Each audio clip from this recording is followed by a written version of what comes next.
Halo, di sini kami akan mempresentasikan tentang Local Knowledge and Agriculture in Java, tepatnya di Indonesia. Sebelumnya, kami akan memperkenalkan diri. Nama saya Cornelia Kevina, NIM 16I10100. Nama saya Bella Variati Sujanto, NIM saya 16I10085. Nama saya Leonora Pratnya, NIM 16I10089. Nama saya Priska Viviani Marpaung, NIM 16I10192. Oke, selamat menikmati. Pemahaman tentang keberadaan dan penggunaan pengetahuan lokal di bidang pertanian Jawa. Masyarakat Jawa itu mempunyai kebudayaan khas. Kebudayaan mereka itu banyak menggunakan simbol-simbol sebagai media dan juga sebagai sarana untuk menciptakan pesan. Hal ini juga diperkuat dengan budaya itu sendiri, di mana budaya itu adalah hasil dari tingkah laku dan kreasi mereka yang memerlukan bahan materi atau alat penghantar untuk menyampaikan maksud dan tujuan mereka. Figur Dewi Sri menjadi simbol bagi masyarakat Jawa, khususnya petani Jawa di dalam prosesi siklus hidup. Karena masyarakat Jawa masih mempercayai bahwa asal-usul benih kehidupan berasal dari dunia atas atau dewa yang diberikan kepada dunia bawah atau manusia. Nah, sekarang kami akan menjelaskan tentang penggunaan hewan dan tumbuhan yang merupakan bagian dari budidaya padi. Misalnya saja seperti peranata mangsa, ritual saat penanaman padi dan pemanenan, serta ritual menghormati roh nenek moyang seperti Dewi Sri. Kemudian di sini ada 7 macam penggunaan yang masih digunakan oleh sebagian besar petani di Jawa Tengah dan Yogyakarta dapat dilihat.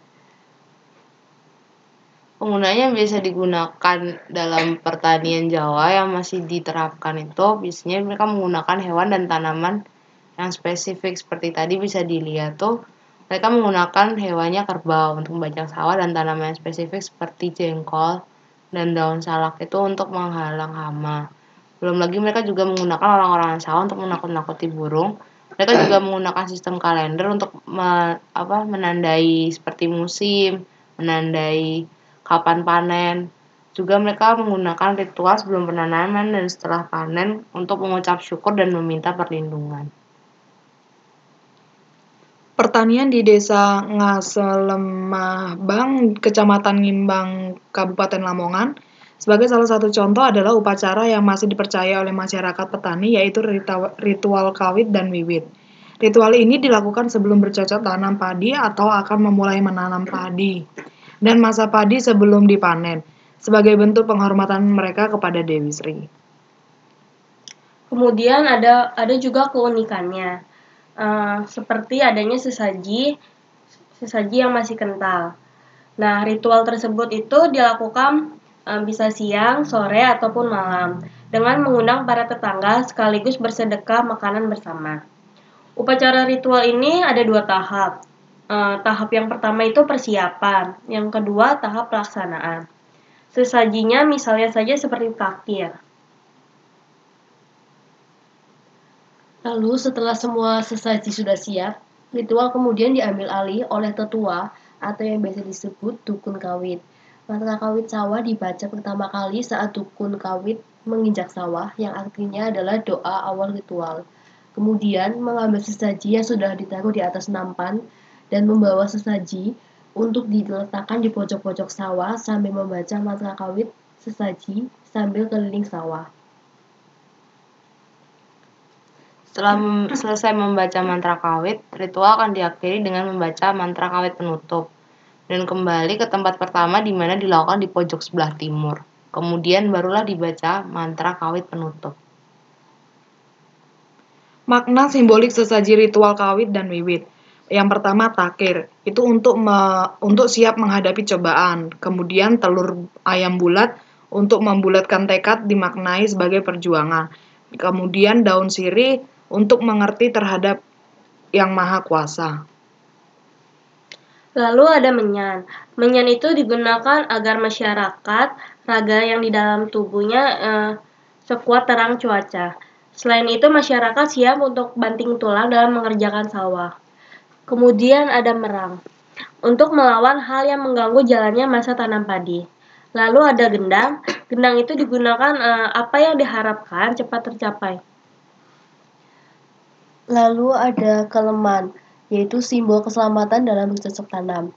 Sego buket, yaitu simbol pengucapan rasa syukur dengan memberikan para tetangga makanan. Sego golong, yaitu simbol kekuatan masyarakat dalam mengerjakan lahan pertanian. Lalu ada sego gurih, yaitu dalam menanam padi memang tidak ada rasanya karena belum ada hasilnya. Dan disebut nasi rasul karena nasi ini bagi orang Jawa merupakan permohonan keselamatan dan kesejahteraan. Doa yang diucapkan ketika ritual kawit dan wiwit ini bermakna simbolik dari mantra tersebut. Sebenarnya punya tujuan yang sama, yaitu memohon kepada Tuhan Yang Maha Esa agar proses kedua ritual tersebut dapat berlangsung dengan lancar dan berharap tanaman padinya itu dapat tumbuh dengan sehat, juga menghasilkan hasil yang melimpah. Saran perbaikan pengetahuan lokal diterapkan pada pertanian di Jawa. Pertanian tradisional memiliki kualitas terbaik juga ikut menyumbang dalam menjaga ekosistem alam. Namun dibutuhkan waktu yang lama untuk panen. Akan lebih baik jika ingin menyesuaikan dengan pertanian masa sekarang. Bisa dengan menggunakan bibit padi hybrid. Ritual dapat dilestarikan sebagai bagian dari budaya. Namun jika untuk masa sekarang tidak lagi bisa diaplikasikan untuk penyembahan kepada Dewi Sri. Sebab sebagian masyarakat modern tidak lagi mempercayai hal-hal yang klinik. Sekian presentasi dari kami. Terima kasih atas perhatiannya. Semoga bermanfaat.